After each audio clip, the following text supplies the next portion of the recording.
ছাত্র সমাজ দেখিয়ে দিয়েছে যে নতুন বাংলাদেশ নির্মাণ করার জন্য কি করা লাগে। বাংলাদেশের প্রতিটি পয়েন্টে সড়কের যে যানজট নিরসনে কাজ করে যাচ্ছি।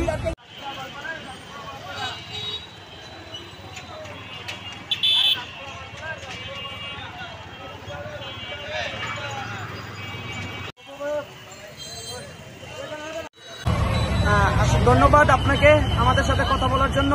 আপনারা দেখতে পাচ্ছেন যে বাংলাদেশের সার্বিক পরিস্থিতি চিত্রটা কি, তো তারই ধারাবাহিকতা দিন যাবৎ কাজ করে যাচ্ছি।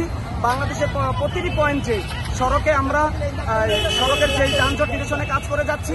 তার আবার আমরা করেছি যে রাস্তা পরিষ্কার, অর্থাৎ এই যে সহিংসতার সময় আমাদের রাস্তাঘাটে ব্যাপক হারে ধ্বংসযজ্ঞ হয়েছিল, সেগুলো আমরা পরিষ্কারে কালকে ঝাড়ু কার্যক্রম ছিল, সারাদিন সেই কাজ করেছি।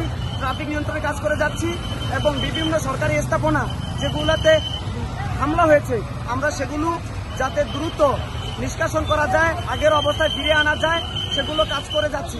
ছাত্র সমাজ দেখিয়ে দিয়েছে যে নতুন বাংলাদেশ নির্মাণ করার জন্য কি করা লাগে। আপনাদেরকে স্মরণ করে দিচ্ছি, ছাত্র সমাজ আজকে দেখতে পাচ্ছেন বিভিন্ন সন্ত্রাসী গোষ্ঠীগুলো তারা গেরিলাভাবে রাতের আড়ালে আমাদের সংখ্যালঘু ভাইদের ধর্মীয় প্রতিষ্ঠান, ব্যবসা বাণিজ্য এবং তাদের গৃহে হামলা লুট করা শুরু করেছে। আমরা এগুলো প্রতিরোধে সর্বাত্মকভাবে মাঠে রয়েছি, রাত কি দিন সারাদিন কাজ করে যাচ্ছি।